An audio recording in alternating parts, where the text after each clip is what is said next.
शेख हसीना को लेकर के इस वक्त की एक बड़ी खबर आपको बता दें। शेख हसीना पर अभी की सबसे बड़ी खबर यह है कि उन्हें सुरक्षित जगह पर पहुंचाया गया है। वो पिछले 2.5 घंटे से दिल्ली से सटे गाजियाबाद के हिंडन एयरबेस पर थी। अब उन्हें वहां से सुरक्षित जगह पहुंचाया गया है। ये जगह क्या है ये अभी सामने नहीं आया है।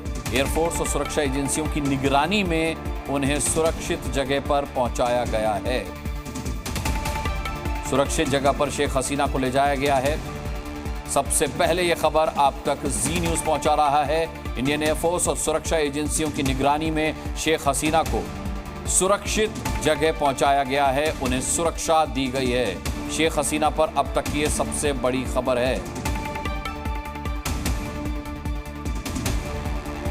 शेख हसीना पिछले 2.5 घंटे से हिंडन एयरबेस पर थी और अब उन्हें इंडियन एयरफोर्स और सुरक्षा एजेंसियों की निगरानी में सुरक्षा मुहैया कराई गई है। उन्हें सुरक्षित जगह पर पहुंचाया गया है।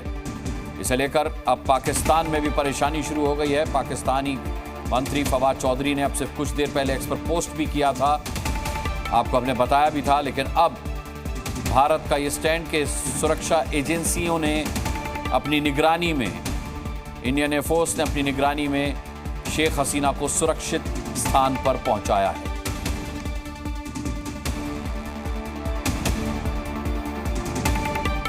तमाम मेहमान हमारे साथ जुड़े हुए हैं, हम इस पर चर्चा भी करेंगे।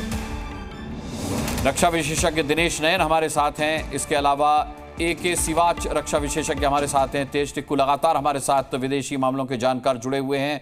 प्रोफेसर अमिताभ सिंह हैं हमारे साथ, विदेशी मामलों के जानकार। रविंद्र सिंह रॉबिन हमारे साथ हैं, हमारे संवाददाता अमृतसर से। सौमित सेन गुप्ता हमारे साथ हैं कोलकाता से। लेकिन सबसे पहले अब इस वक्त जो ब्रेकिंग न्यूज आई लेकर शेख हसीना को, उस पर दिनेश नयन मैं आपसे जानना चाहूंगा कि पाकिस्तान ने इस पर अपनी आपत्ति भी दर्ज की कि भाई शेख हसीना को शरण देकर के भारत जो है वो इंटरवीन कर रहा है बांग्लादेश के मामले में, और ऐसा नहीं करना चाहिए। अब सुरक्षा एजेंसियों ने उन्हें सुरक्षा प्रोवाइड की है। इंडियन एयरफोर्स की सुरक्षा में उन्हें सुरक्षित स्थान पर ले जाया गया है। क्या कहना है आपका? देखिए अनुराग, ये तो लाजिम सी बात है कि जिस पाकिस्तान ने अपना जो है वहां पे डिप्लोमेसी तरीके से और मदद पहुंचाई जमाते इस टेररिस्ट को या कट्टरवादी लोगों को, ये सब कुछ खेल रचने के लिए, और उनको ये भी अच्छी तरह से पता है कि लोग कह तो रहे हैं कि शेख मुजीबर रहमान की इस मूर्ति को तोड़ दिया, उस मूर्ति को तोड़ दिया, लेकिन आप गहराई से अगर बांग्लादेश में लोगों से पूछो तो शेख मुजीबर रहमान के प्रति प्रेम बहुत मेजोरिटी लोगों के मन में है। और ये कहना कि आज अगर शेख हसीना के साथ में ये पूरा का पूरा जो गेम रचा गया, चाहे उसके पीछे जमाते इस्लामी आगे हो या युवाओं को आगे कर दिया गया हो और पीछे से पर्दे के पीछे सेना ने किया हो, लेकिन वो सेना भी अच्छी तरह से जानती है कि जो अवामी लीग है, इसके जो लोग हैं ये काफी मात्रा में वहां पे हैं, इसलिए उनको निपटाया जा रहा है, उनके घरों में आग लगाई जा रही है। और शेख हसीना जैसी लीडर जो कि इस पटकथा को कभी भी बदल सकती है, तो उसके बारे में इस वक्त की बड़ी खबर मैं आपको बता दूं, संसद में दोनों नेताओं की मुलाकात हुई। राहुल गांधी और विदेश मंत्री की मुलाकात हुई है। बांग्लादेश के हालात पर चर्चा हुई है दोनों ही नेताओं के बीच।